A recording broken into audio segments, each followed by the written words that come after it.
What's up, everybody? AJ Kirsch here, the voice of MyPlayer in WWE2K19's My Career Mode, and welcome to episode 7 of WWE2Kfabe, when I give you the inside perspective and behind-the-scenes stories surrounding the voiceover and motion capture of WWE2K19. Now, as you can probably hear, my voice is gone. I had a triple shot of shows this weekend, Friday, Saturday, Sunday, hosting, ring announcing, and commentary, and it sounds like I'm gargling gravel right now, probably also because I think I'm getting sick. So I have every reason to blaze through the plugs and questions as quickly as humanly possible. But right off the bat, I want to invite you to please hit the thumbs up button on this video, subscribe to my YouTube channel, and turn on notifications so you know exactly when new videos drop. Of course, episodes of WWE2Kfabe drop every Monday and Wednesday, and you get bonus content every Friday. You can follow me on social media. I am on Twitter and Instagram at AJ Kirsch, Facebook.com/I am AJ Kirsch, and you can also follow my doppelganger,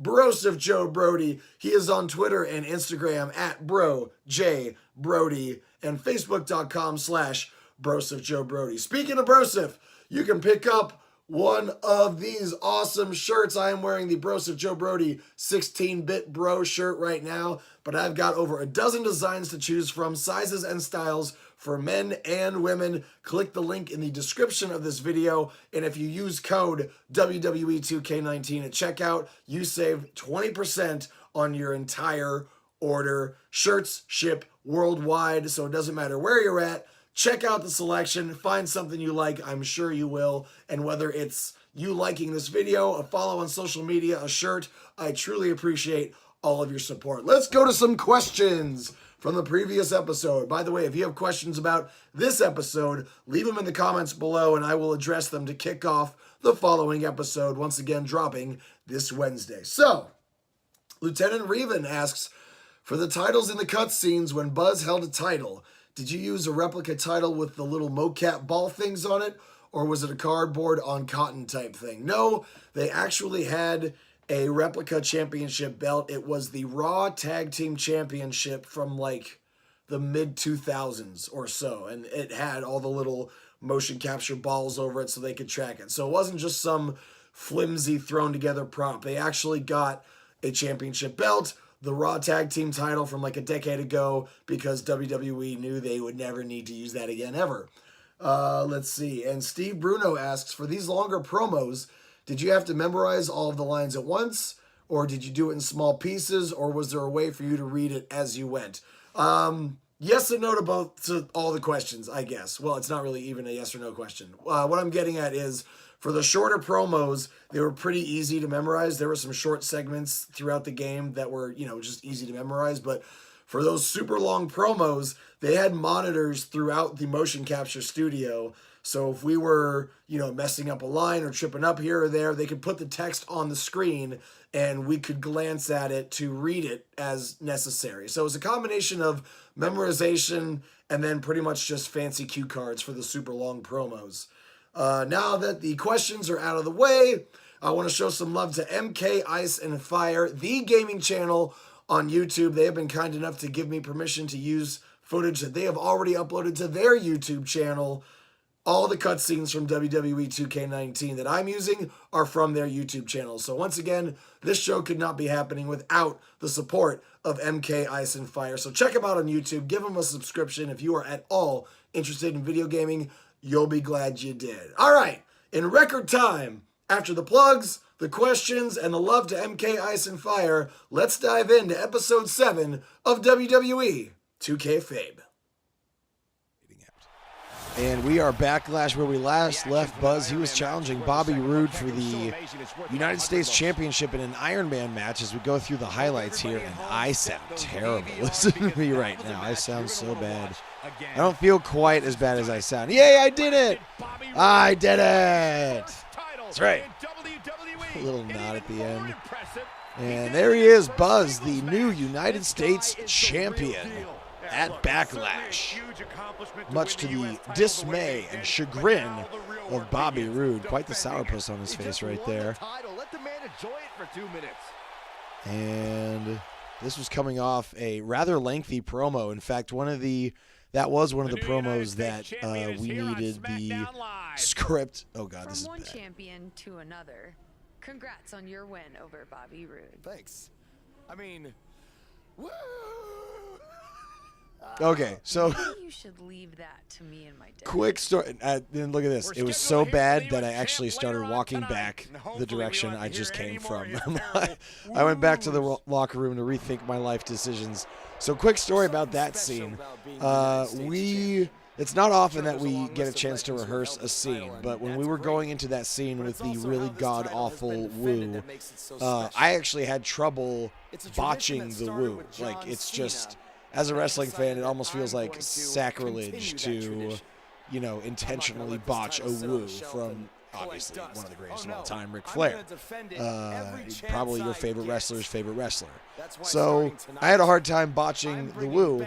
So I had to go over it a couple times before, and then when the director came to me, or maybe the producer, whoever it was, came to me and was like, okay, let me hear this god-awful woo. And it was exactly the way that they wanted it. It was botched exactly the way that they wanted it botched. So when we do the actual take, that woo is what came out. And that sounded nothing like the woo that I botched just seconds before we actually did the take. So, and I don't know what I did differently. I tried to mimic it as best I could, and I mean, it wasn't what the producer was expecting, but obviously it was a delightfully terrible woo that left me out of breath, and I felt my face, get red, and I don't know. I botched it as bad as I could, because that was the idea. It was pretty cool that Charlotte actually quoted that tweet around a month ago when the game first came out, so it was fun to kind of see that get a bit of traction. And then I didn't think about this at the time until somebody actually made the comment on either the tweet that Charlotte quoted or somewhere online. And it wasn't until that moment that I was like, oh my God, I just walked back the exact direction that I came in. And on stuff like that, you can't help but just laugh and just be like I said when it happened just a few seconds ago, I was like, that woo was so bad he went back to the locker room to reevaluate his life decisions. RKO out of nowhere. So, funny story about that botched woo. It was not easy to do it. I did it again! Hooray! Yay me! I did the thing! Before it shatters completely. Yeah. Does armor shatter? It's a metaphor, Saxton. Don't hurt your brain. Baron Corbin with his hair still.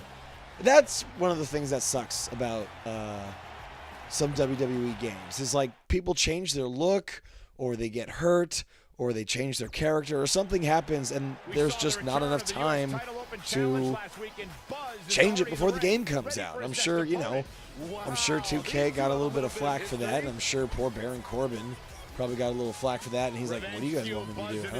I don't control how they, render the characters. As Johnny Gargano makes his way to the ring. Gargano, I think. Johnny Gargano. I don't know. Somebody will correct me, I'm sure. Let me know in the comments. Is it Gargano or Gargano? Gargano. Oh. Snake from The Simpsons. I'll get out at 2, and I'm already invited to a party. And surrendering the U.S. Championship. That's what it's all about. And just like that, Buzz into a cover, hooks the far leg. There's one, a count of 2 and 3. This one's over. MK victorious once again, retains the United States Championship on SmackDown Live. Here's another glance at these superstars in action.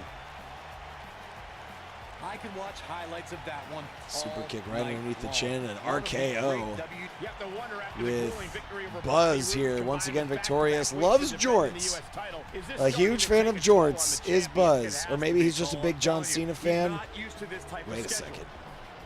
The referee's just like, I'm out of here. You guys figure it out. I know how this ends. I'm not sticking around for this.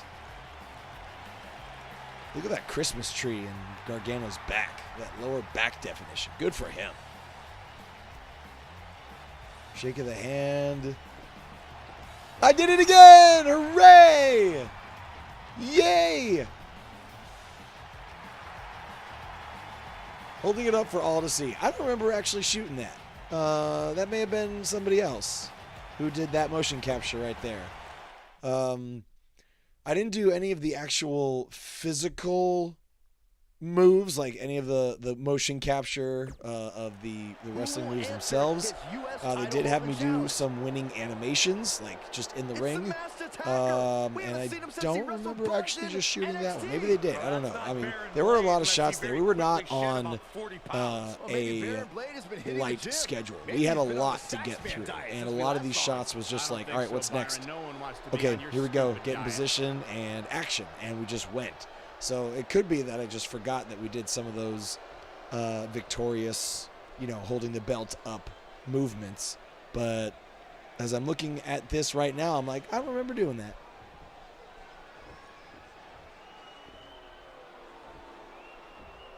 And he's got that mask on, that masked fan that attacked me, that got me fired from NXT. Referee, who's that supposed to be? That doesn't look particularly familiar to me. That referee specifically. Let me know in the comments if they look, familiar to you. Kind of resembles Charles Robinson, but the hair's different, and yeah, I don't know. I don't know who that is.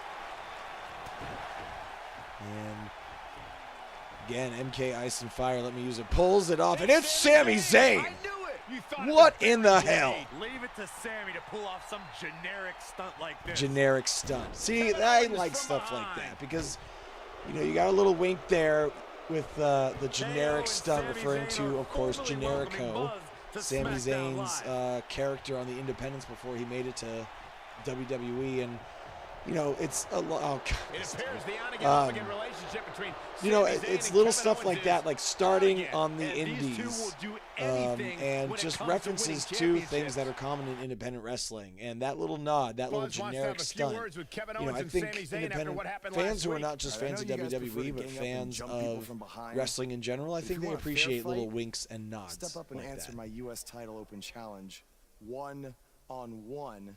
And not hide behind some mask. See, look at that. Buzz comes right to him with the problem. That was hilarious, Sami. What are you talking about? That was not me. Sami, he pulled your mask off. Everyone saw it was you.